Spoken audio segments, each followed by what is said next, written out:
Welcome to the Faith and More podcast. This is a trans-denominational podcast. All are welcome and safe here, no matter what your faith is or isn't. My name is Reverend Angel Wise, and I'll be your host. I am an ordained licensed minister with the Fellowship of Celtic Catholic Churches International, founder and director of the Oblates Perpetual Light, a life coach, intuitive healer, and Kabbalist. I firmly believe that the divine works through people every day to help us. These angels and saints are so very humble, many of us don't know they exist or existed. Each week we'll explore the lives of these amazing beings. We will also explore topics that can help your faith, no matter what it is or isn't. The goal of this show is to inspire, encourage, educate, uplift, strengthen, and heal you and your faith, no matter what it is or isn't. So be sure to follow and subscribe so you never miss an episode. Enjoy the show.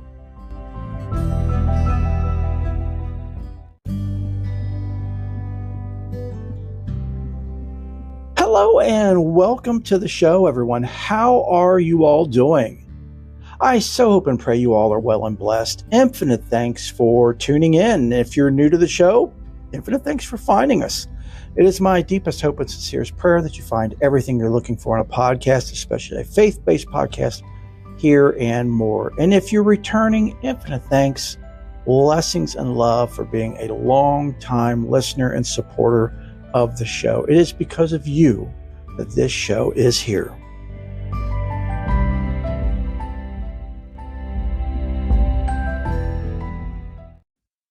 So the long, very long, too long awaited episode of Saint Paisios is now.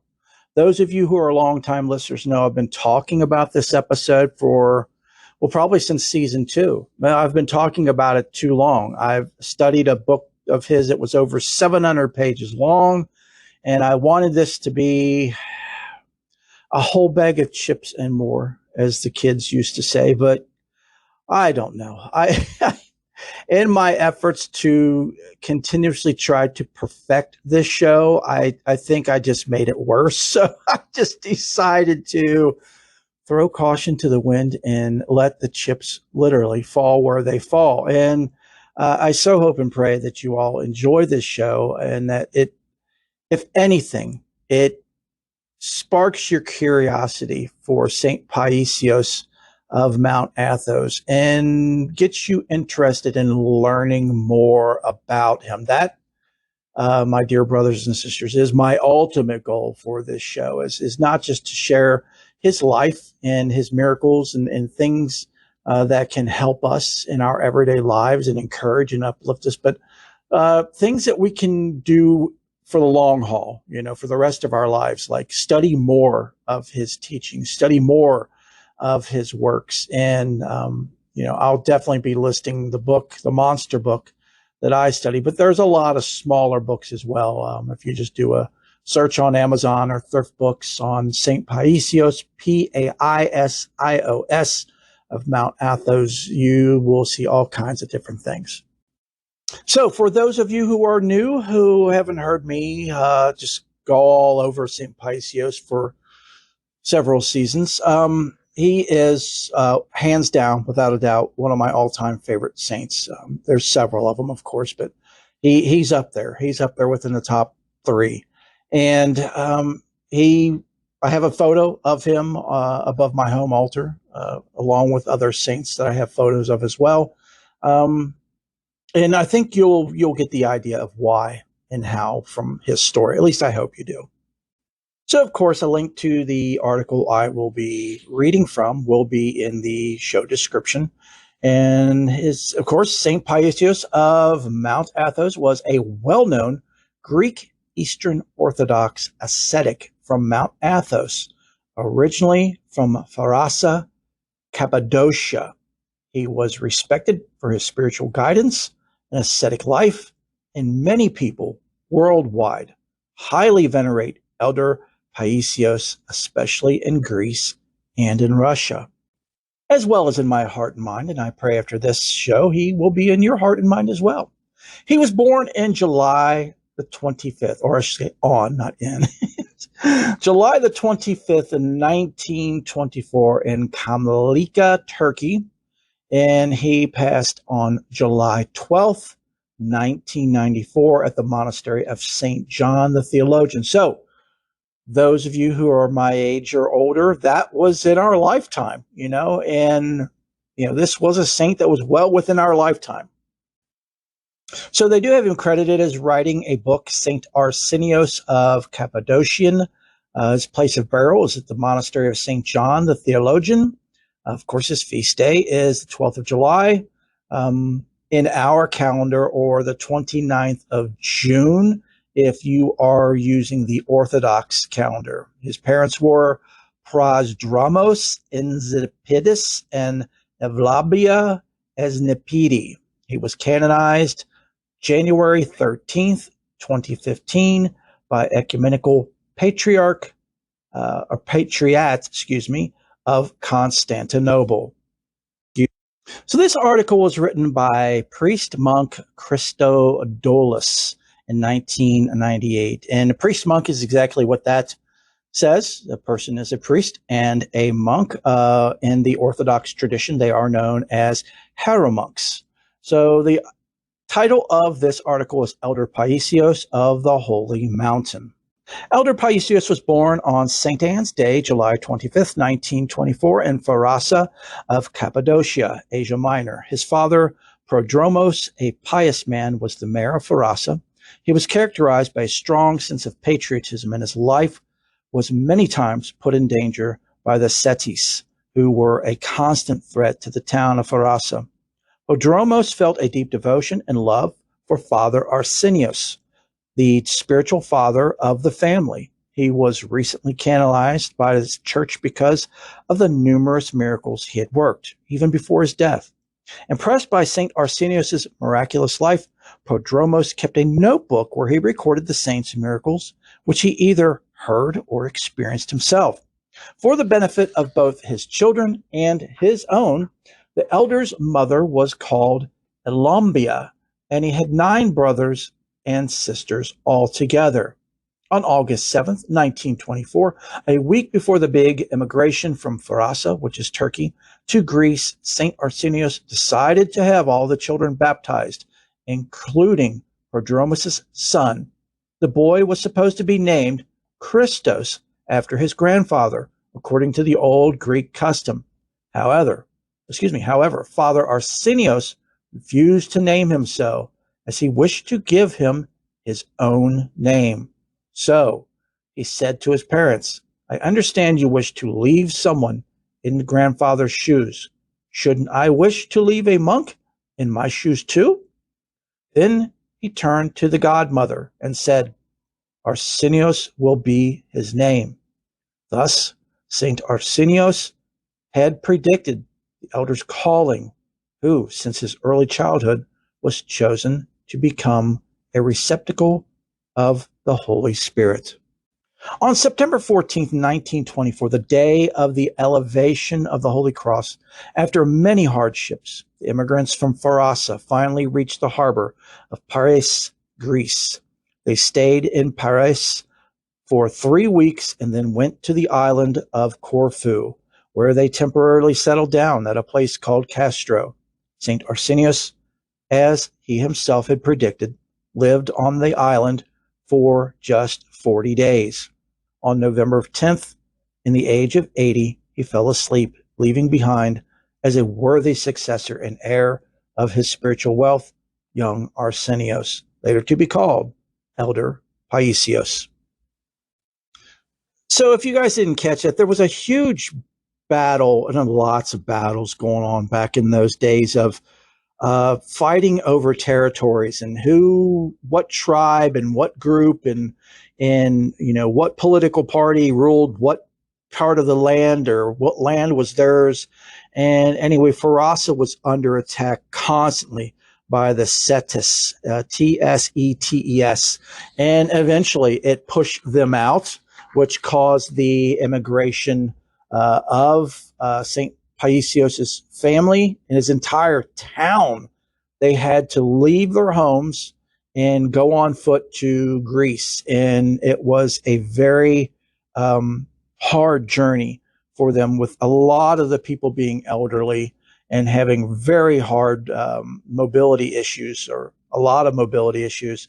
And then once they got to this island there in Greece, um, Saint Arsenios, who was the head priest for the town. Back in those days, there was a priest for every town, and everybody went to that person for wisdom and blessings. And so Saint Arsenios only lived 10 days after they made it to the island. And as we've seen, he knew what was going to happen, so he made sure that he was able to baptize all of the children in the town, the village that had not been baptized. And young Saint Paisios was one, but he was supposed to be given his grandfather's name, and that didn't happen because Saint Arsenios said, "No, I mean, I should have the opportunity to pass on my name, and I choose this child because I see great and amazing and holy things in this child." And he was not wrong on any account for any of that. So infinite thanks and blessings to St. Paisios' family for allowing St. Arsenios to do that, to name their child. So young Arsenios, who is St. Paisios, young Arsenios and his family spent a year and a half on the island of Corfu, and then moved to a village near northeastern Greece. Their final destination was the town of Kanitsa in Epirus. Young Arsenios' heart and mind were totally devoted to Christ and the Virgin Mary, and his strong desire to become a monk dominated his life. He loved to walk in the woods and pray all day long, holding a wooden cross he himself had made. And those of you who are familiar with the Orthodox faith, and those of you who are not familiar with the Orthodox faith, know or now know that the monks and priests always carry a wooden cross in their hand that they use to bless people and to pray with, and it's with them always. I mean, in fact, the sisters and mothers do as well. Mother Natalia, who you hear me speak of all the time from the What God Is Not podcast, carries one as well with her. So here we have a very young St. Paisios, carved his own hand cross and took it with him wherever he went. And, it just was consumed by his devotion to Christ and to the Theotokos, the Holy Mother, and to prayer, and just, being as holy as he possibly could from a very early age. After completing elementary education, he worked as a carpenter in Kanitsa until the time of his military service. As a man of prayer, he was also a very sensitive and loving person. When someone passed away and he was assigned to make their coffin, he never accepted money from the relatives. In doing so, he was contributing in his own way in easing their pain and sorrow. Man, if only the funeral industry had that sense today, wouldn't the world start to become a better place? We'd be moving in the right direction, wouldn't we? In 1945, he was drafted in the Army, where he was distinguished for his ethos and bravery. He always wanted to be in the front line or take part in the most dangerous operations, as he wished to put his own life into danger first. He was especially concerned about his fellow soldiers who were married and had children. He used to tell them, "You have your wife and children waiting for you, whereas I have no one. I am free."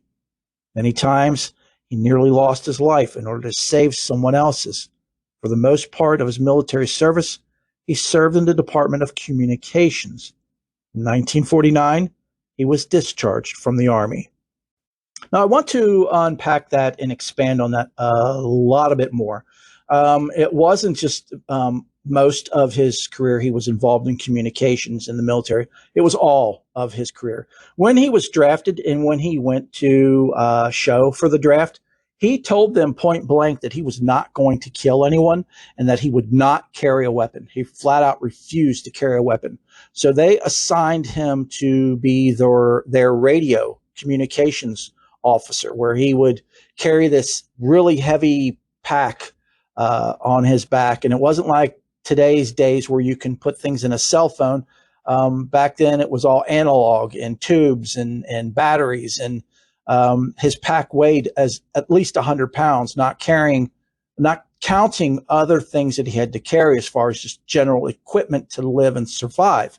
So he was the radio operator for the platoon or the army, or for whatever group or platoon he was in. There are things to note about his service. First and foremost is, as the article notes, he really got to know everyone in his platoon personally, knew that they had families, that they had wives and children, and did everything he could to make sure they were as safe as possible, and that every person got to come home. There is a story of one of his members of his platoon was shot and wounded in the middle of a battle zone, while everybody else went and jumped into the ditch.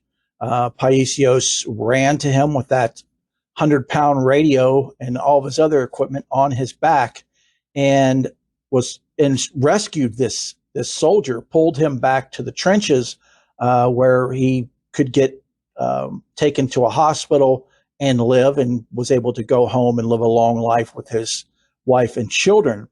And there's all kinds of stories of that in the St. Paisios Big Book, is what I'm going to call it. But the actual title of the book is called St. Paisios of Mount Athos by Hieromonk Isaac, and it is on Amazon right now. Sorry, it's not on Thrift Books, because people who buy these books, like me, it becomes a cherished part of their faith and their library. But the book goes for $49.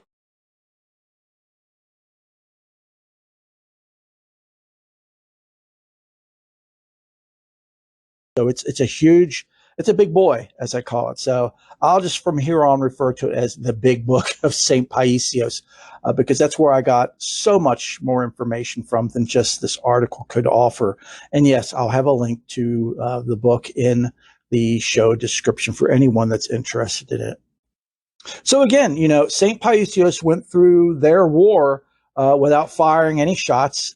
There were times that, especially when he went to rescue that one soldier, and this happened on multiple occasions, is other members of his platoon could swear that bullets were hitting him.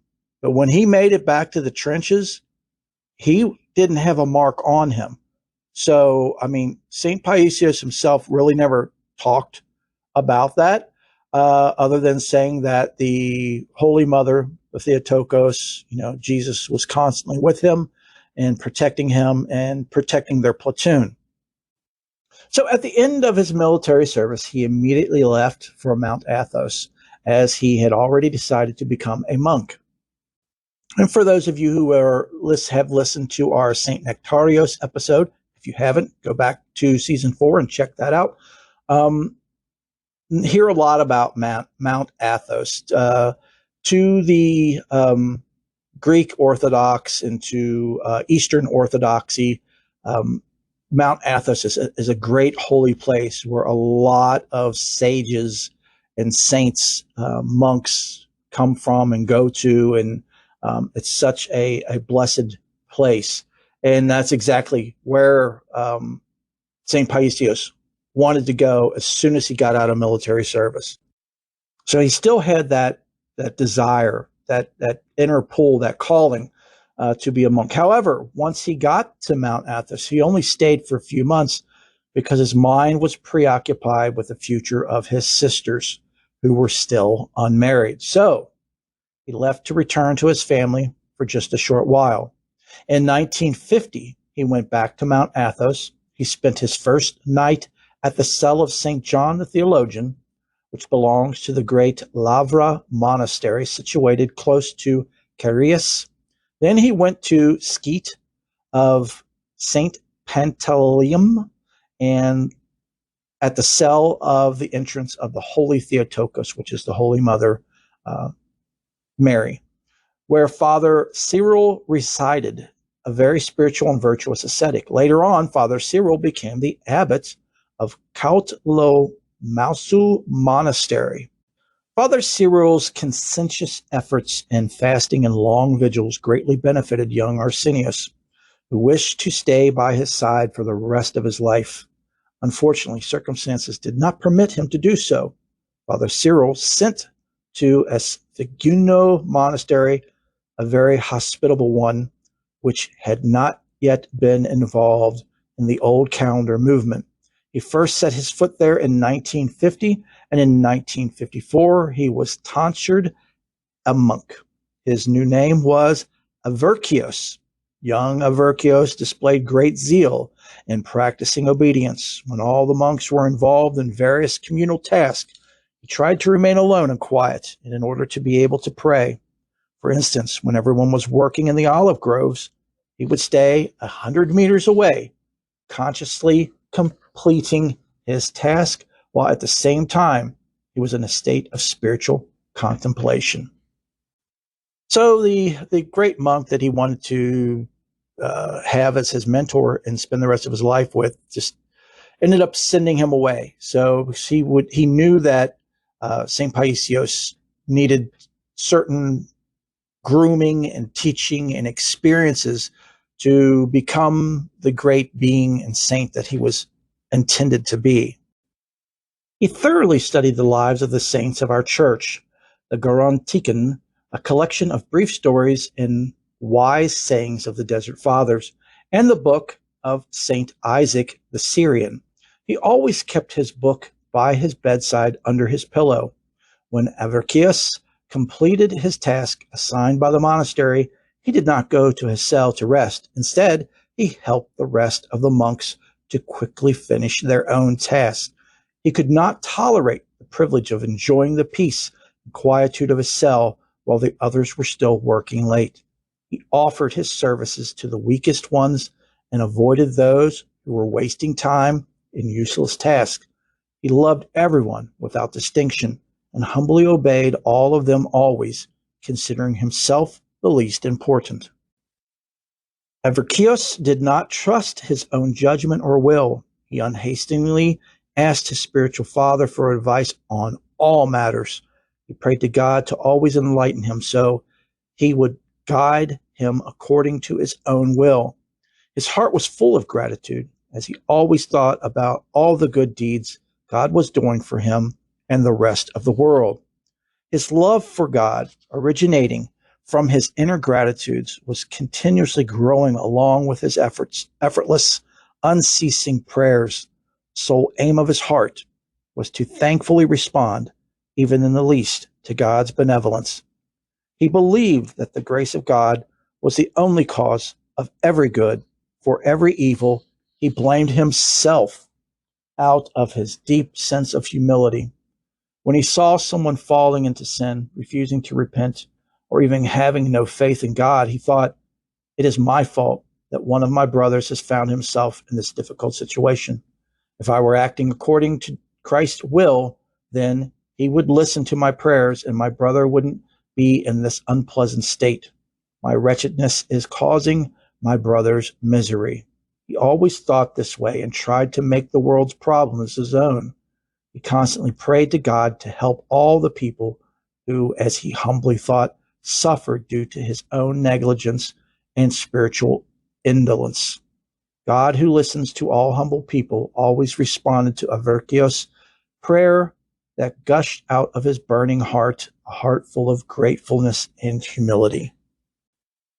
So we see, bless his heart, literally, that, everyone that he saw that he felt was not in line with God, or he took it upon himself and took the suffering upon himself and the blame upon himself that they weren't leading what he believed to be the righteous life, or a life with God, or however you want to label that. But I mean, as we know today, that, or at least we should know, that people have free will and they have the right to choose, and they can choose whatever they want, and that we are not responsible for what someone chooses to do or not do. We are responsible for how we influence them or don't influence them, but we can't and we shouldn't force people to make decisions and be things that they don't feel that they should be. And religion is absolutely the greatest example of that. Is everybody believes, well, not everybody, a huge group of people in the United States believe that, people should be Christian. That's the only way that you're going to go to heaven, and everybody else is going to hell, that's completely absurd. That even Jesus was not a Christian, which many people all the time forget that he was a Jew. So yes, he created a new way, but it didn't have the label and it didn't have the dogmas that Christianity does today. And as I've said infinite times and will always say, is that you can get Christians together in a room and everybody is going to believe something different. And so to say their Christianity is going to be different than your Christianity. And that goes without saying for all religions. I'm not picking on Christians. This goes for all religions, for Muslims and Buddhists and Kabbalists, Native Americans, those of nature faiths. Everybody believes something different. And that's one of the things I love about the nature faiths. People of nature faiths are the first ones to say, everybody believes something different. Everyone practices something differently. There's certain callings that we have, certain vibrations that we gravitate towards. And is one right and one wrong? Is one good and one bad? No. As long as it's helping and not hurting, that's the thing. Is it coming from love? That's the guidepost right there, and Jesus himself said that. So Averkios liked visiting elders and spiritual fathers who were full of grace and the Spirit of God. He loved to ask for their blessing and listen to their spiritual advice. His pure and childlike soul embraced without any doubts or hesitation. Whatever he heard from these elders, the so-called beautiful flowers of the Virgin Mary, he wholeheartedly believed in them and never examined their words by passing them through the sieve of his own logic. Instead, he faithfully followed their advice by humbly giving up his own way of thinking or logical investigation. He very well knew that one must not try to use his common sense to understand spiritual matters. It's like trying to grasp air with human hands. And I agree with St. Paisios to an extent. He was in a very safe environment where these high priests and monks and saints, future saints and current saints resided, to where he could take their information, their stories by heart, to heart, and know that, they were true of all essence. They were absolutely 100% true and positive. Whereas today, we have to be very discerning. We can't just click on the internet and look something up and embrace it wholeheartedly and replace our thoughts and our will with whatever this person is saying online or whatever this book is saying. We have to definitely discern it, because it can be very dangerous to just take another person's word for something and throw your beliefs and thoughts and feelings out the window. I mean, that's how a lot of cults come into being, like the Heaven's Gates cult, the cult in Waco, it's just, with David Koresh, when you are allowing someone else to think for you, it can get very dangerous and very messy very quickly. But thus was not the case for St. Paisios. But it does bring up a good point. If you ever have the opportunity or immense blessing to sit with any church elders, spiritual leaders of your church or community, by all means do so. You can learn so much from these sages. I know both of my grandfathers, especially my grandfather on my mother's side, I learned so much from them. I couldn't begin to put it into words or into books. It would fill up infinite libraries. And I had that great blessing. I was so blessed to have that when a lot of people didn't get to know their grandparents. Like Haven, she didn't get to know her grandfather was really creepy, but she didn't get to know her other grandfather on her father's side. She didn't get to know her grandmother on her father's side, who was, from what we found out through history and through her surviving daughter, that she was just such an amazing being. But now we have those stories, infinite blessings to her for passing those stories on to Haven. But, a lot of people don't have that opportunity. And that's really sad these days when, back once upon a time, family was biggest part of life, and that, families would always get together and they would always stay together and support each other. Whereas today, families are so scattered and broken, and it's just really tragic. So while he was still young, he visited many monks, and like a bee, he collected their spiritual pollen so that he may produce later in his own spiritual honey, which many of the people in grief were able to taste. In 1954, circumstances, as well as his spiritual father's advice, led him to leave the monastery of S05 to go to Philatio Monastery. And I'm sorry, people of Greek origin, that I'm slaughtering these words and these names in Greek. Greek is not my thing. I've tried to study it, but my tongue can't pronounce the words or even begin to. So I threw that effort away. Where his uncle was also a monk. So St. Paisios' uncle was also a monk. The monastery was then Iderimic. Avericos became the disciple of Father Simeon, who was a very virtuous man. In 1956, Father Simeon gave Avericos the small schema and his new name, Paisios, in honor of Archbishop Paisios B. the Syrian, who also came from the town of Harassa in Cappadocia. Now, show of hands, who remembers what a schema is? It's SCHEMA. Those of you who listened to last season should be familiar with this term because it was in the Mother Irene shows where one of the great desert fathers that she came into contact with actually gave his schema to her to borrow for an extended period of time. Remember, she was very distraught because one in possession of a schema has to do certain practices and prostrations and prayers for X amount of time and X amount of days on this time, on this day. But anyway, a schema is a type of sacred belt that is worn as a sash or a cincture if you're Roman Catholic or other Catholic. It's a belt that goes around the waist that has like a holy emblem embroidered on it and has great significance. In Philatio Monastery, he became acquainted with the elder Augustinios, the ascetic, who resided at the cell of Philatio Monastery, the entrance of the Holy Theotokos. His simple-heartedness and humility greatly benefited the elder. Elder Paisios continued his zealous spiritual struggle and always assisted the monks in the monastery in any way he could.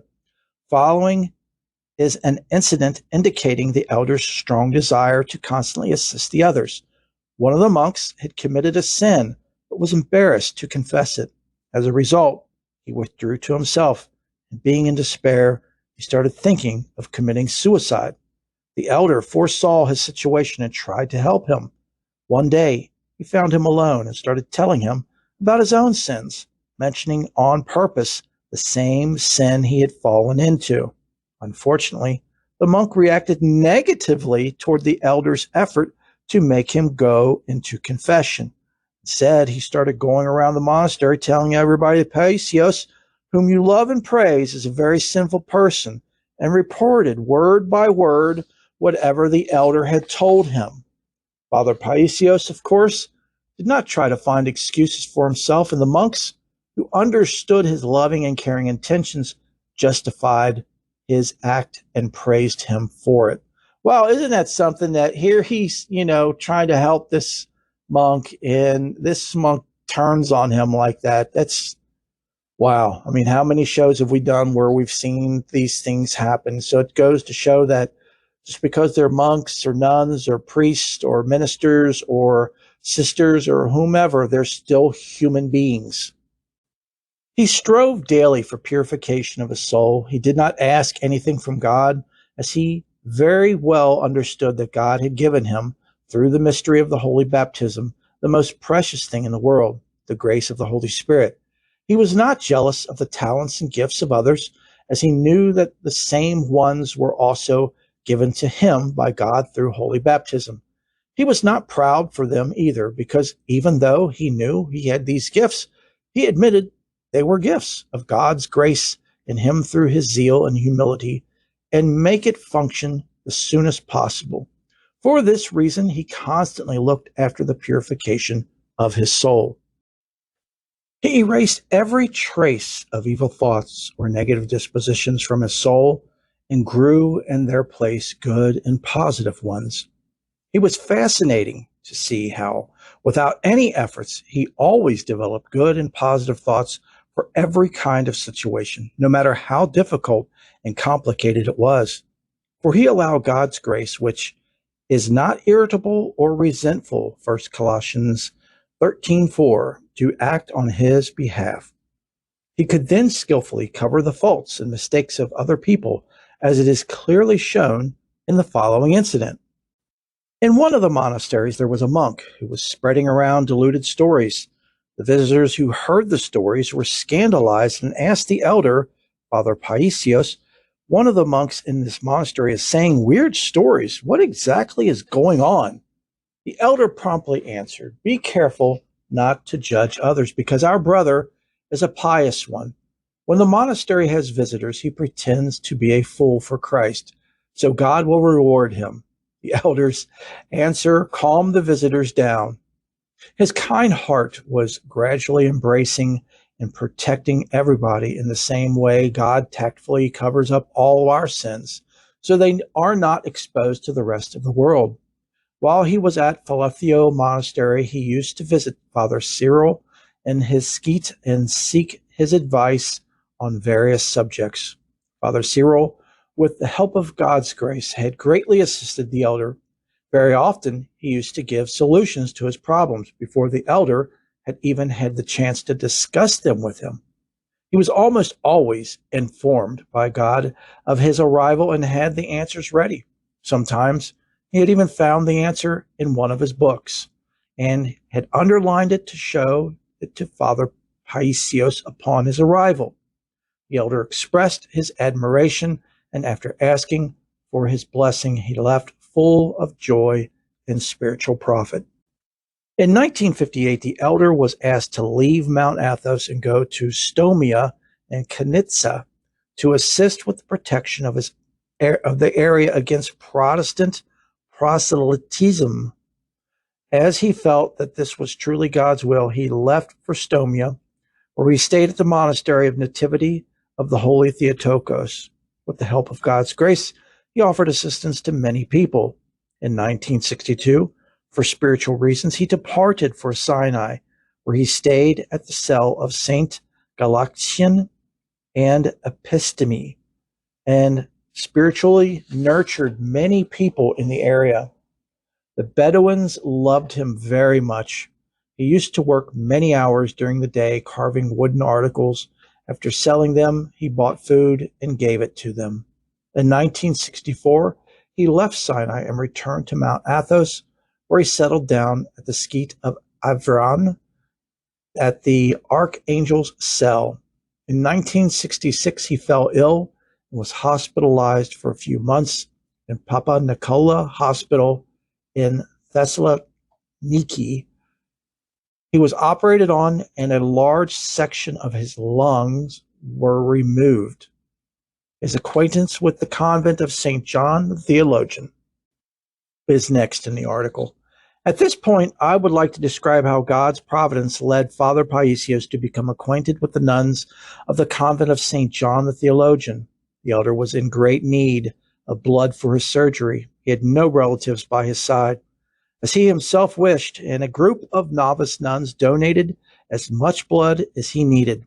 He was very grateful for their support, wishing to express his deep gratitude. He used to say that their kind support resembled a woolen sweater embracing his bare flesh. He wished to take it off and offer it to them in return. As an expression of his heartfelt gratitude, he empathized with the nuns who were facing inseparable, problems in their effort to build their convent. So he personally took the initiative to find a suitable area for its construction. He offered his assistance in every way he could, along with building foundation. He also laid its spiritual foundations by giving instructions for the proper functioning of the convent. Thus, the elder established a strong relationship with the convent of St. John the Theologian and remained by its side until his death. By the end of 1967, he went to Catanikia in Mount Athos, where he settled down at the cell of Paisios of Lavra, living alone in a deserted area. Many times he experienced God's presence, consolation, which contributed to his spiritual growth, enabling him to comfort thousands of people in pain. In 1968, Father Paisios went to Stravranikita Monastery, where he assisted in its renovation by offering labor, work, as well as spiritual advice. In the Holy Cross cell of Stravranikita Monastery, located nearby, lived Father Tikhon the ascetic, who was also a spiritual father. Father Tikhon the ascetic, who was also a spiritual father, was born in 1884 in Novaya Mahalska of Russia. He was a very gifted man and lived a strict ascetic life. Father Paisios often visited him for spiritual advice and helped him with service of divine liturgy by serving as chanter. Quite frequently, the service was in spiritual contemplation, which sometimes lasted half an hour. He saw, as he himself confessed, the orders of the angels, the cherubim, and the seraphim glorifying God. Father Tikhon tonsured Elder Paisios and gave him the great and angelic schema. So another thing to add about this part of him rebuilding this monastery for these nuns that donated blood to him, he did so much of the labor himself.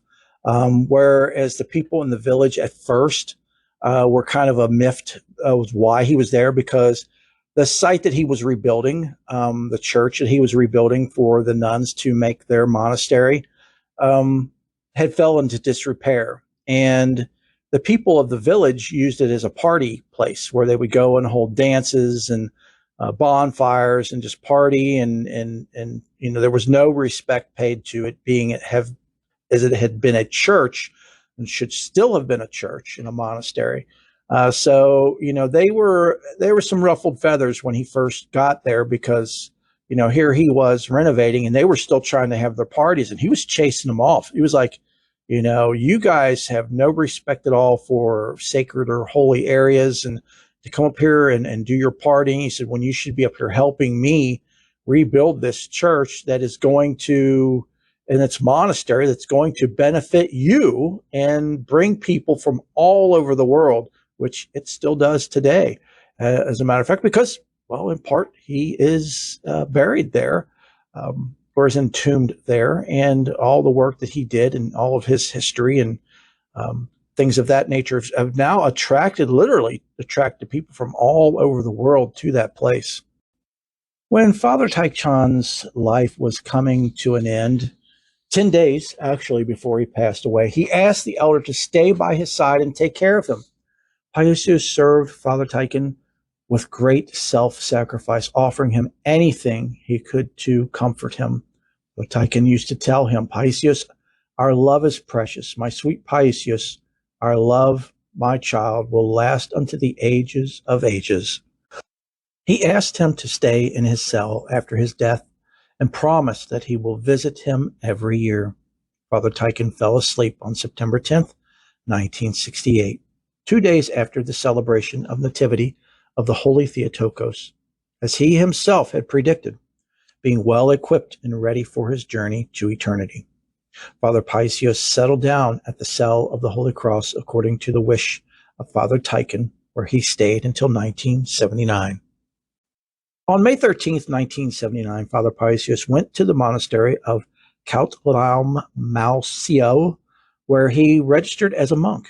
He settled down at its hermitage, Panagoda, Nativity of the Holy Theotokos, after it was converted into a cell. While living in Panagoda, the elder assisted many troubled souls. All day long, from dawn to sunset, he gave advice to people, consolation and solutions to their problems, took away their sorrow, and filled their souls with faith, hope, and love for God. He dedicated the day to people and the night to God. He managed to rest only during the early hours for 2 to 3 hours, so he would be able to survive through the day's fatigue. During the night, he spent quite some time reading the letters he received by dozens on a daily basis. The elder was very distressed by the content of the letters and by what the visitors used to tell him. Almost always people spoke about broken marriages, mental illnesses, or deaths caused by cancer. Elder Paisios was transformed into a spiritual magnet, drawing out the sorrow of people in grief, the mental fatigue and pain of his visitors, his extremely sensitive soul, his physical exhaustion arising from the many daily visits, as well as his unceasing prayers, contributed to the gradual physical weakness and vulnerability to various illnesses. So again, here we see, bless him infinitely. St. Paisios is offering so much of himself that it's causing him weakness and illness and fatigue because he's not taking care of himself. And that I understand him in doing that. Not any comparison, but I get the feeling of what he went through somewhat in my circumstance. And you've got to know your limits, and you're of no benefit to others if you're not yourself well and healthy. So, if you want to help people, the best thing to do is help yourself to be charged and ready and healthy, so you can better take care of people that you're assisting, and also so you can be around longer to take care of more people. If you run yourself literally into the ground, you run yourself to death, literally, you are of no benefit to anyone past that point, unless you're a saint and people can pray to you for intervention. But it would be better to have them here physically than to have them in the other world. The serious problems of the elder's health began in 1966. As mentioned above, Father Paisios suffered from a disease of the respiratory system, which made him very weak. The constant visits of the people, the heavy load of their problems and their worries, which he always carried on him as if it were his own, but also the physical fatigue of the hospitality duties, resulted in his exhaustion. He had very few hours left to rest during the day, and he dedicated the night to praying. The elder made small icons using a metallic mold that he himself had carved. He gave these icons, the crucifix, the Holy Theotokos, St. Arsenios of Cappadocia, to the visitors as a blessing. This task was an additional burden to his already tight schedule, especially when he was using press that required a lot of physical effort. As a result, he developed a hernia. He systematically refused to be operated and tried to invent his own ways to relieve the pain, which were not very successful. He suffered when he was sitting down, but even more so when he was standing up. When I was at the convent of St. John the Theologian in Soroti, I remember once that he remained standing up for hours so everybody could come by and take his blessing. He did not sit down even when he had turned pale and was sweating out extreme pain. For 5 years, he endured with exemplary perseverance the painful disease of hernia. thus demonstrating in practice the great virtue of patience to both laymen and the clergy. When a group of close friends who were doctors visited him in Soroti, they literally kidnapped him and took him to the hospital to be operated. So yeah, I mean, I see, yes, that's exemplary, but the thing is I know you all know where I'm going with this, and I'm not saying you would never, ever say anything contradicting to St. Paisios, but I mean, again, these are types of mortifications. And again, as I've said and said and said, and always will say, you all know how I feel about mortifications. It does no one any good for you to go through pain and suffering when you don't have to. If you've got a hernia and you have the ability to get it operated on, get it operated on, take your time and heal, and come back and you'll be better than ever and live longer so you can be there for people more. If you tax yourself literally to death, what benefit is that? You know, yeah, he's doing his own type of spiritual uh, purification through these mortifications, but it's not necessary. And again, I would never, ever contradict or say anything ill against St. Paisios or any of the saints. I'm just merely speaking from my point of view and telling everyone out there, please don't do these things. Don't try these things to um, make yourself saintly or to wipe away sin or to do any kind of mortification to repair bad that you've done. Or there's so many other ways that you can do that just by just speaking with the divine in prayer, in communion. You don't have to harm yourself. That's totally opposite of what we're supposed to do. We're not to harm others and we're not to harm ourselves. Do unto others as you would have them do unto you. So don't hurt yourself. Don't, yeah, just don't.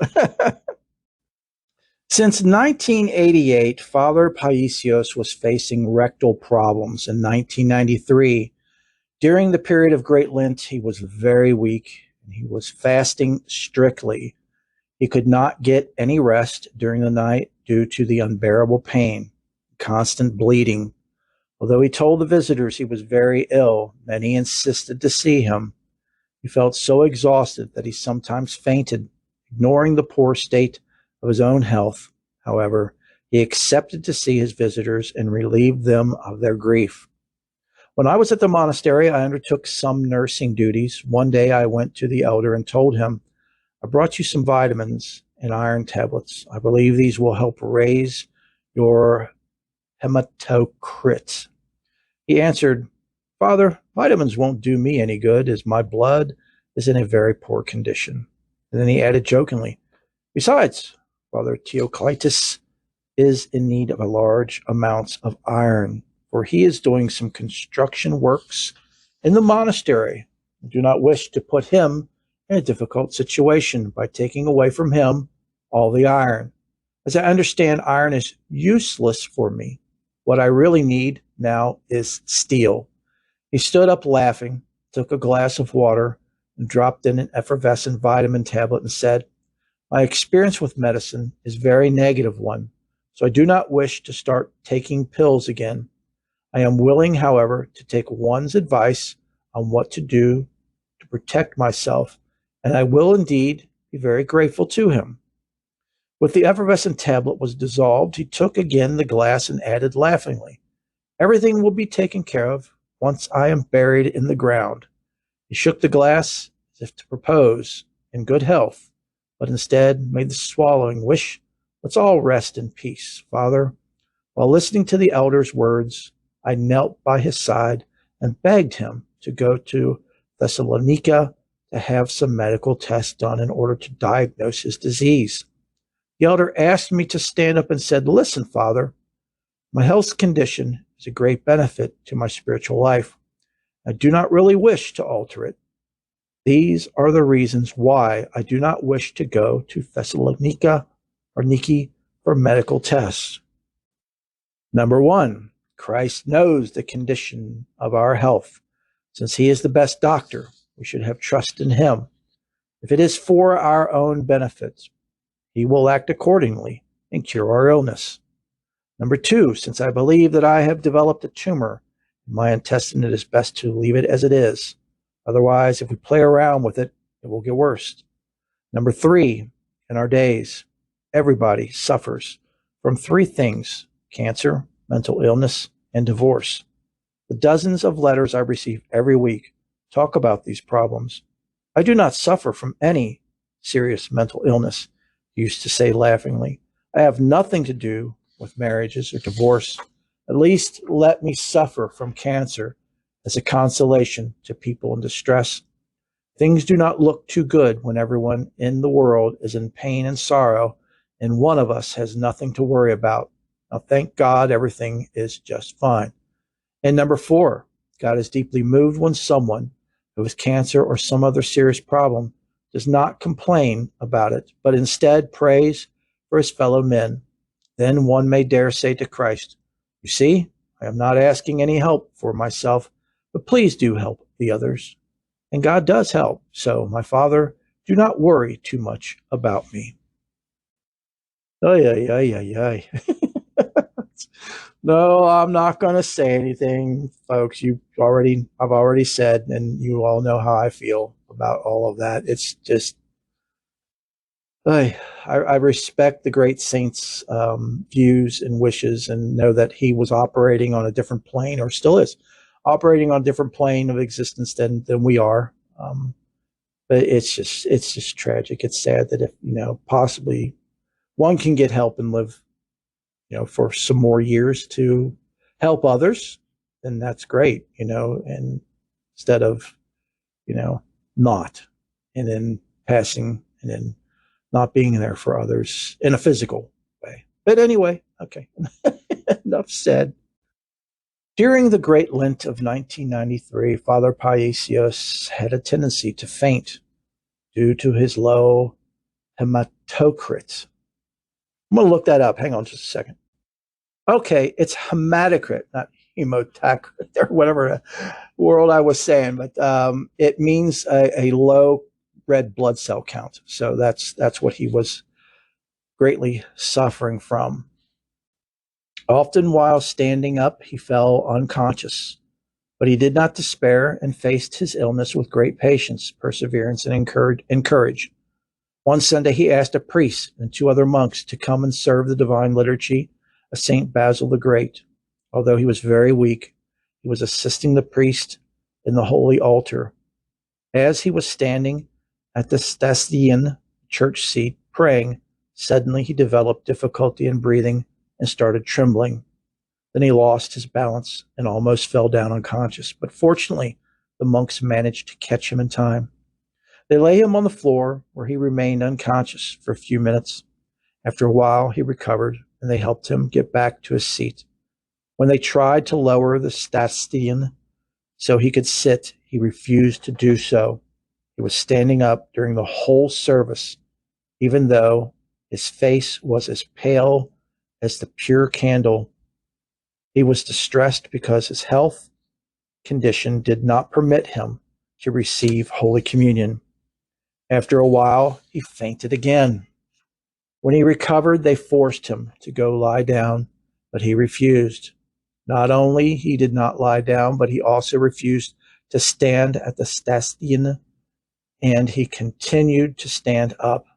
In a little while, he went to prepare the Zion, and for the 3rd time, he fainted. When he recovered, he asked, "Is the Zion ready?" Completely disregarding the incident, he decided not to receive Holy Communion as he was afraid he might vomit. Ay, ay, ay. Bless him. When the service was over, the monks sat in the small guest room to have a sweet, and Father Paisios, as usual, went to his cell to light up the oil candle. He stood on a stool because the oil candle was high up, and the next thing they heard was, "O Virgin Mary," followed by a loud noise. They were frightened and ran inside to see what was going on. They found him lying on the floor, unconscious. When he recovered, he told them to leave. They said, "Father Paisios, how can you stay alone after having fainted so many times?" He answered, "There's nothing to worry about. Go now. I feel better." The monks obeyed and left, being very concerned about his well-being. This situation went on until October of 1993. He had constant hemorrhages, fainting, tendency to vomit. In addition, the pain in the intestine made it difficult for him to sit down. October 22nd was his last day on Mount Athos. He left and went to the convent of St. John the Theologian in Soroti to be present at the vigil service of November 10th performed in honor of St. Arsenios. He stayed at the convent for a few days, as he always used to do. When he was ready to depart from Mount Athos, the doctors diagnosed the presence of a tumor the size of a small orange in the last section of his rectum. They decided he should undergo radiation therapy to reduce its size and then be operated. The CT scan confirmed that the metastasis of cancer in the liver and lungs. Despite these findings, the operation was considered necessary in order to prevent the total obstruction of the intestine by the existing tumor. Around 1:30 p.m., when the operation was completed, the elder was taken to the intensive care unit. Only very few people were allowed to visit him. We remained by his side until he regained consciousness. He opened his eyes for a short while and then fell asleep again. When he finally woke up, I asked him, "How do you feel?" He answered, trying to smile, "Don't you see, like an astronaut." He had an oxygen mask on his face, an intravenous serum in his two arms, the wires of the cardiograph on his chest, a nasal gastric catheter in his nose, a urinary bladder catheter, and a special converter for the measurement of partial oxygen pressure. With great effort, he continued, "I was also given a medal," and he pointed to his chest where the wire of the cardiograph had been installed. "But I don't really know the rank I was given. Am I a colonel or a general?" Then he turned around to an old friend, a doctor, who had been greatly benefited by the elder, and asked him, "Costa, what did they finally find inside me? Are there any metastases as the tomography indicated?" He said, "Yes, Father," the doctor answered. "The liver as well as the lungs have been affected." "I don't mind where the metastases are as long as this remains clean." And he pointed to his head. He had a short discussion with the doctor, and when he left, I stayed alone with him. Among other things, he told me, "Honestly, my father, if the hemorrhage could stop for just a couple of hours so I could be present at the service of the Divine Liturgy, I wouldn't be bothered at all. By the way, I just recalled that I had asked God to make me suffer from cancer." I had some personal problems that Father Paisios knew about. I was deeply moved by the fact that, in spite of his post-operative condition and unbearable pain, he tried to find solutions to my problems. He did the same thing for everyone else, disregarding the state of his very poor health. One could feel the sincere love he felt for all. Many people were distressed because they could not visit him at the hospital. The reason was not because the elder wanted his peace and quietness, or he did not wish to see his visitors. Being a monk with a very sensitive and discreet soul, he did not want to accept people's consolation and comfort, while the patients next to him had no one by their side. Moreover, he did not wish to disturb the hospital's daily routine, as some doctors disliked the coming and going of many visitors. He used to say to those who informed him that someone is waiting to see him outside, "Visits are of no use to the patient. Peace and quietness are. He remained at the hospital for 10 days and then was transferred to the convent of St. John, the Theologian, for recovery. In the meantime, the doctors informed him that the prognosis was not so good. and his lifespan was not more than 4 months. When the elder heard about it, he said, smiling, "Do I have to wait for that long? Can't it be earlier than this?" Jeez, old Beats. Oy. He suffered from acute pain, which at times was getting unbearable. He endured with exemplary patience and joy terrible pain, thinking, as he used to say, of the martyrdom. The holy martyrs suffered for the love for Christ, while he suffered only in order to recover. Father Paisios had irrevocably decided to return to Mount Athos. He had set his departure for Monday, June 13th.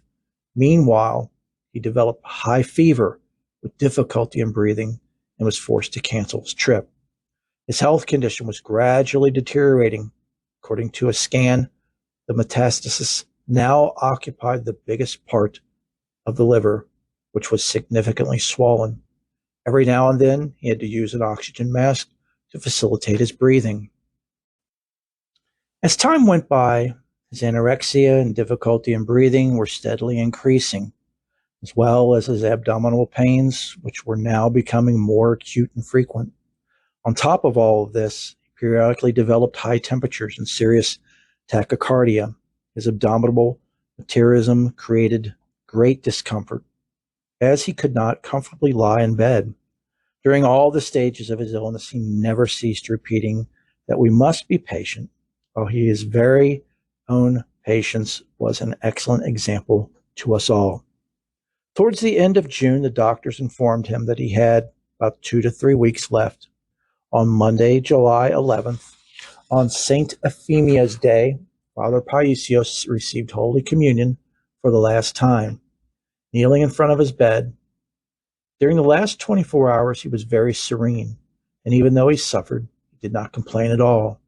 He did not wish to take any more medication. The only medicine he accepted was cortisone, because according to the doctors, it would not prolong his lifespan, but it would only give him some strength. On Tuesday, July 12th, Elder Paisios humbly and peacefully rendered his soul to God, whom he had deeply loved and served since his early childhood. And that, my dear brothers and sisters, is the life of St. Paisios. Now, again, in the St. Paisios Big Book, there is so much more information and teachings of his in there, which I beyond recommend for anyone who can afford it. There's also a great documentary on him. It's a little dated. It's from the mid to late 90s, but it's so worth watching, and it's absolutely free, and it's on YouTube. There are subtitles because it's not in English, but there's interviews with people who knew him, his family, even neighbors that he grew up with in the village are interviewed, and they show a lot of his hermitage that he had where people would come and visit, and he would help them and give them advice and things of that nature. And I can't recommend that enough. And that's absolutely free. It just takes some time to watch, because I think it's probably 2.5, maybe 3 hours long, but it's definitely worth every bit of watching. So before we close out with prayers and prayer requests and updates, I would like to share some quotes from St. Paisios. I always like to share teachings of these great saints, or quotes from these great saints, to share with all of you, especially those who are busy and don't have time to look these things up on their own, and you can just listen to it here and now. So the first quote is from St. Paisios, who says, "So in every test, let us say, 'Thank you, my God,' or 'my Creator,' or the universe," again, whatever you want to call it, "because this was needed for my salvation." We find a lot of things we learn when we're suffering. And unfortunately, the majority of us don't find these things out while we're suffering. It's only afterwards, in looking back at it, that we find these, if we do, which we should. I mean, there's something to learn in everything. The next quote is, "Do not believe your thoughts, neither when they tell you that you are terrible, nor when they tell you you are a saint." And about being humble and not believing what the mind tells you, going from, again, as we've talked about so many times, going from the head to the heart. And the next he says, "Live simply, and without thinking too much, like a child with his father. Faith without too much thinking works wonders. Logical mind hinders the grace of God in miracles. Practice patience without judging with the logical mind. And I completely agree with that. Those of you who've listened to the show for any length of time know, as we've talked about so many times, especially last season, season 4, we talked a lot about the mind and transferring from the mind, living from the mind to living from the heart, and that the mind can throw so many monkey wrenches into things, and especially our faith, our evolution as a soul in this life, in this form, in this flesh. If we go based on the mind, it can be really messy. The next quote, he says, thoughts are like airplanes flying in the air. If you ignore them, there is no problem. If you pay attention to them, you create an airport inside your head and permit them to land. That's a very awesome saying and a very Zen saying, because a lot of Buddhists, especially Zen Buddhists and Tibetan Buddhists, refer to thoughts as clouds in the sky, and for us not to focus on them. Or as the great Sogyo Rinpoche used to always say, is that your mind is like a glass of muddy water. If you keep shaking it up, which is the mud, it's your thoughts. If you keep shaking it, it just clouds your mind completely. You have to let it settle, let it sit. Don't disturb it, and allow that mud to settle, allow those thoughts to settle. And it's very true that, how many of you have had a thought and you're laying in bed thinking about something, and that thought just evolves either into more of that thought, or it trains off into another thought, into another thought, into another thought. Before you know it, you've been laying there for hours trying to get to sleep, when actually you've just been letting the airplane or the airplanes of thoughts land at your airport in your mind. Okay, the next quote is, the goal is to rise spiritually, not simply to avoid sin. It's very deep, that one sentence is to, everybody tries, well, most people try to avoid being a sinner, or to doing something that they believe God or the universe would be displeased with, when they're not, and they're not focusing on what the things they should be doing to not only help the universe and God, but also to help other beings as well. The next quote is, when there is a respect for small things, there will be an even greater respect towards the bigger things. When there is no respect for small things, then neither will there be for bigger ones. This is how the fathers maintained tradition.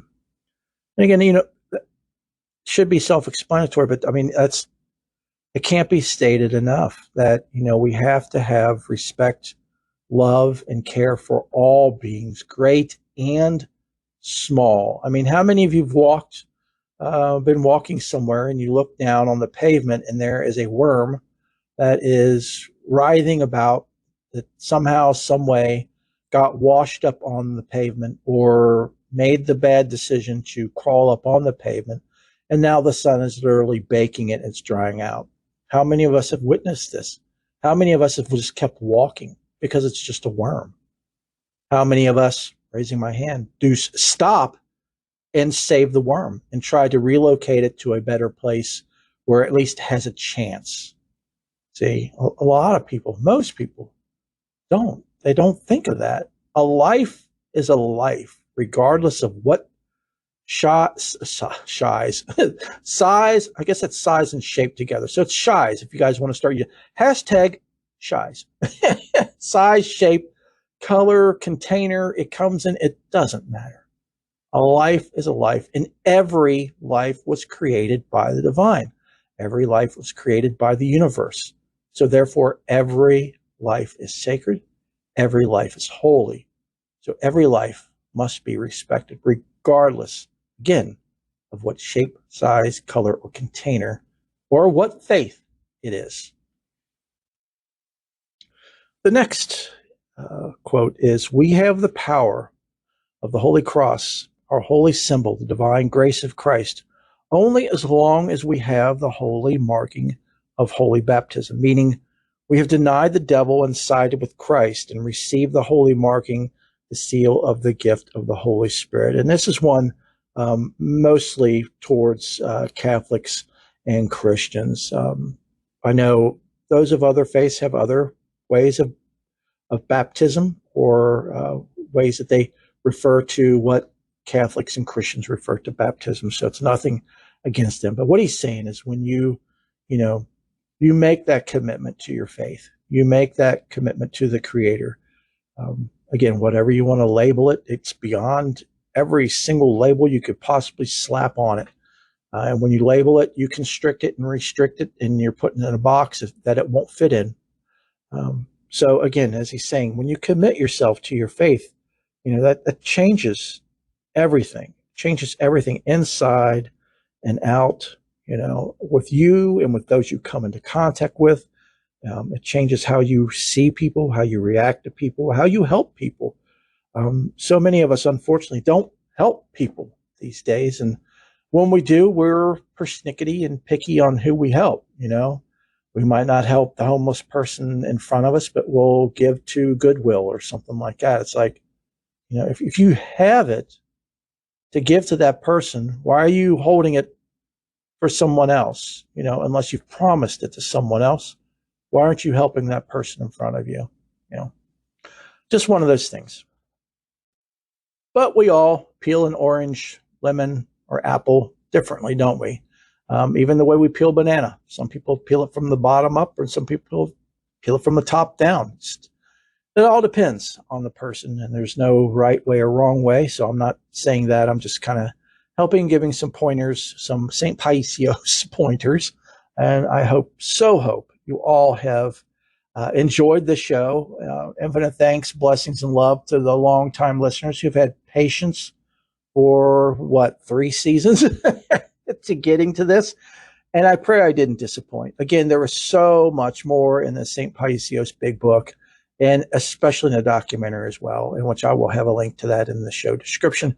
Everyone, please go check that out and spend some time and watch it and just bask and bathe in the essence of St. Paisios. This week's prayer request and updates are as follows. We have Nicholas, who is still waiting for another heart transplant and battling rejection every day. Haley, who has terminal ovarian cancer. Her doctors told her she probably has 2 to 3 weeks to live, and then she will be departing from this life, leaving her husband Taylor and her 4-year-old son Weston in this physical realm. They just did an update video on TikTok, and she said she's feeling good. She's gained 5 pounds. She's able to eat, and she's feeling good, and she's hoping for some more time. But those of you who have been involved with people who are close to passing always know that they seem to get better almost miraculously before they crash. So, I hope and pray this isn't the case, but you never know. So please keep Haley, her husband Taylor, and 4-year-old son Weston in your heart, thoughts, and prayers. Next is an update with Maudie. She gets good news and then she gets bad news. Well, the good news is that she's no longer in rejection. That's the good news. So that's great news, really. The not so good news is that she has gotten what they call the CMV virus from the heart donor. So from the heart that she received, she has this now CMV virus, and it's like an immune deficiency type of virus. So every month she has to go get infusions of a certain medicine that will help combat that. And she said that after a year of going monthly for this infusion, her doctors are going to reevaluate and see, because they said sometimes it goes away in a year, sometimes it doesn't, and it takes longer. So anyway, she is feeling great. She's doing wonderful, and she's staying very upbeat. Prayers for Stephanie, Sarah, Kia, Elaine, Bob was his biopsy came back that he does have basal cells in that biopsy. So he has to go on June 7th at 9:45 a.m. to have that part of his skin on his back removed, which is the location from where the biopsy came. So please keep Bob in your heart, thoughts, and prayers. Next prayers for Clyde, Lisa, Lana, Megan, Molly, Gwen, Octavia, Trish, Chad, and their family, Brother Ashley and his family, Brother Abel, Mike S. and his wife Kelly. Just got an update from Mike S. about the cyst. His doctor said it is just a sac fluid cyst, and it will not require any thing invasive. So he does not have to have surgery or anything like that. He said it's something that's common, and you're just going to monitor it, and he's going to be fine. Again, he's off that medication that was really messing with his head, and he's back to playing with his band and getting his life back to normal. So thank you all for your thoughts and prayers for Mike S. Let's please keep them going for him and his wife, Kelly. That Mike is around for a very, very long time and is able to play a lot of great music and make a lot of people happy. Plus, he does a lot of things for his church as well as for orphanages over in Africa. Next is my brother, Michael. He's in need of our prayers. He's still recovering from shingles. My sister, Tanya. Cheryl, great update for Elijah and for his grandmother, Janet. Elijah did get a job this past week, so his depression is evaporating as we speak. So infinite thanks, blessings, and love to all of you for your thoughts and prayers for Elijah and his husband, Andrew. This is a lot less stress on Andrew as well. And an update on his grandmother, Janet. She is off the ventilator and feisty as can be. So she has a lot of fight still left in her, so I don't think she's going anywhere anytime soon. Next prayers for Father Mike, who is battling. Every day is a battle with the medical issues that he has, that doctors don't seem to know what to do or how to progress in that. And he's looking for a job, and so is Eddie, his husband, and Eddie's mom, Becky, just went in this past Monday and had a triple bypass and a valve repair. From what I understand, she did well with the surgery, that there were some issues during the surgery, but nothing that the doctors weren't expecting. So they were able to address those issues. And as soon as I have any more updates on her, I will let you all know. So please add Becky to your heart, thoughts, and prayers with her recovery from heart surgery. Prayers for Emma, Jean, Kathy, Tony, Michael T., Kyra. We next have Courtney Moore. She has what they call complex congenital heart defect, which she has had for most of her life.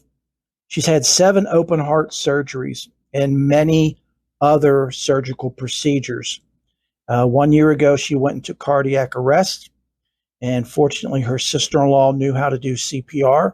If you don't know how to do CPR, folks, please learn. You can go on YouTube, find videos, learn how to do it, because you never know when you will need to do it for a friend, just a passerby, or a loved one.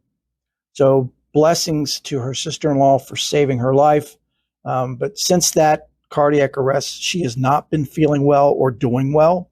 So she went to the local hospital in Washington, D.C., where she lives. And those heart specialists, said that her case was too complex. So they referred her to Duke Hospital in North Carolina. She has gone there, and they said she had high lung pressure.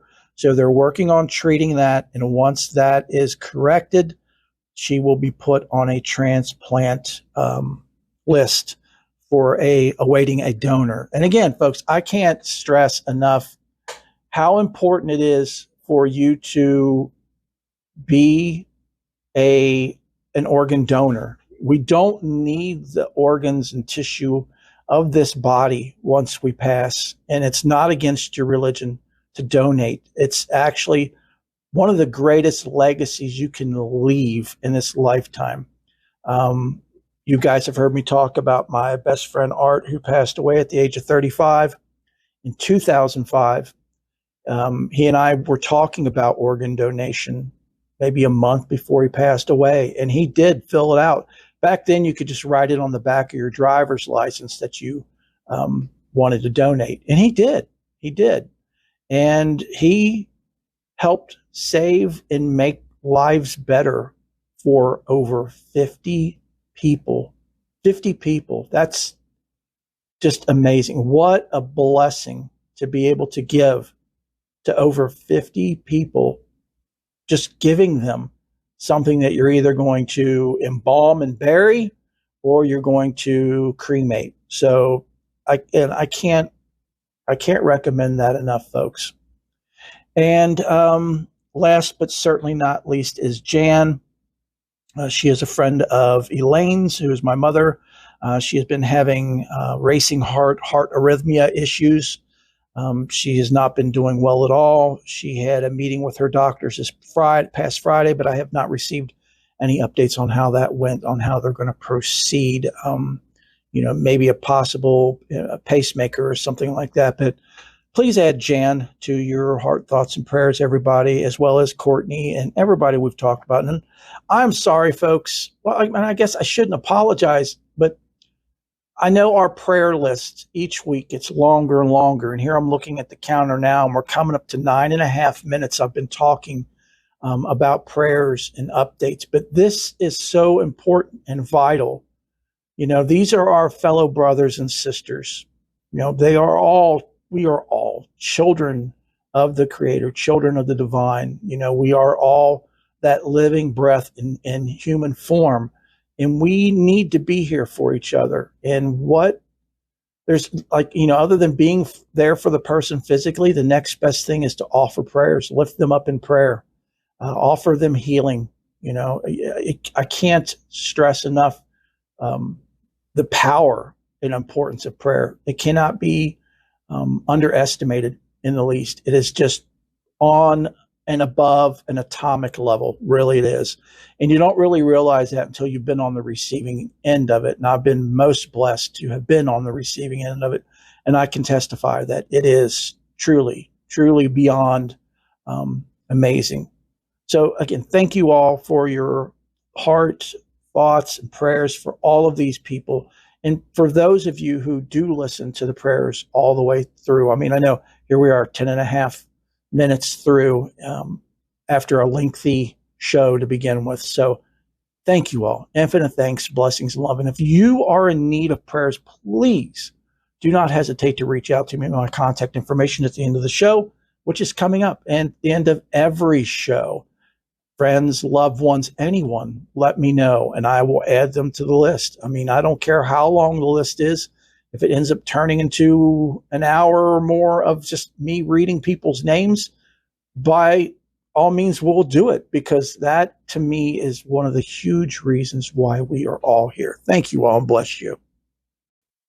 So I could think of absolutely no better prayer than a prayer to Saint Paisios. So let us pray. In nomine Divi, Filii, Spiritus Sancti. O holy Saint Paisios, true vessel of Christ, by allowing God to work through you, you enabled God's will to become your own by obedience, intense spiritual struggle, and willingness to help others. Intercede for us, O blessed Paisios, that we too may dismiss earthly desires, pray for the whole world, and serve our brothers and sisters, so that we can sincerely serve Christ, our God, the lover of man. May you continually guide us on our lifelong journey of becoming a true human being. Pray for us and with us, that we may learn to pray, oppose the evil one, and be inspired in divine knowledge through our relationship with our Lord and Savior Jesus Christ, to whom is due all honor and worship, together with his eternal Father, in his all holy and life-giving Spirit. Amen.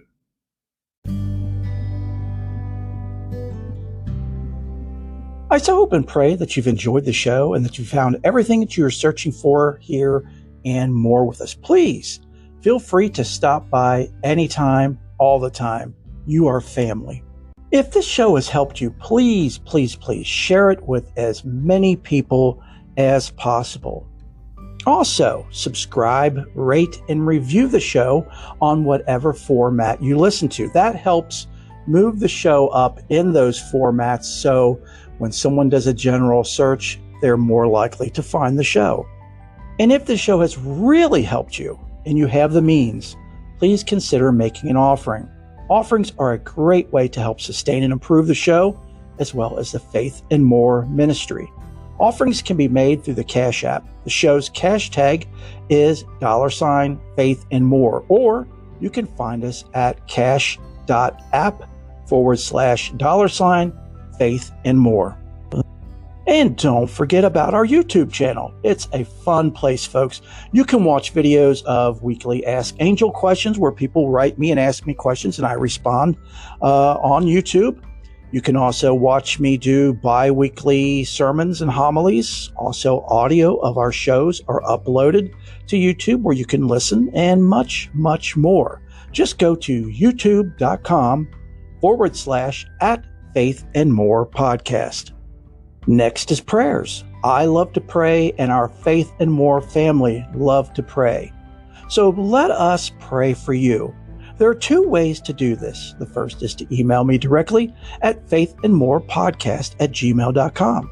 The second way is through our website. There is a form at the bottom of the website, and the website address is faithandmorepodcast.wixsite.com/my-site. And there are always links to all of these things in the show notes for and description for each show. So until next time, have a blessed week and know that each and every one of you are in my heart and in my prayers. Bless you.